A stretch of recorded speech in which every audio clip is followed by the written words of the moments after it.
கர்ணே தக்காளி வாங்க மறந்துட்டேன்டா. குழம்பு வைக்கணும், 2 தக்காளி இருந்தா குடுறா. தக்காளி சுத்தமா இல்லக்கா.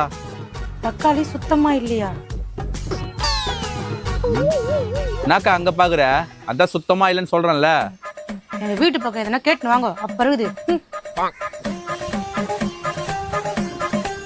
நான் லத்தக்கா, அன்னைக்கு குழம்பு செய்த தக்காளி இல்லைன்னு வந்து கேட்டியே, அன்னைக்கு நான் ஒரு தக்காளி குடுக்கல. கொடுத்த நடையாச்சு. போன வாரம் கறி குழம்பு வைக்க இஞ்சி கேட்டியே, அப்ப நான் தரல. தந்த நேத்து கொத்தமல்லி கருவேப்பிலை கேட்டியே, நான் தரல. தந்தா ஏன்டி இப்படி பேசுற?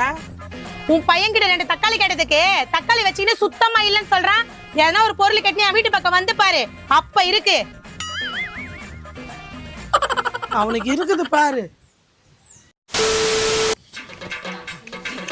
டேய், விஷ்ணு வந்து தக்காளி கேட்டாளா? ஆமா.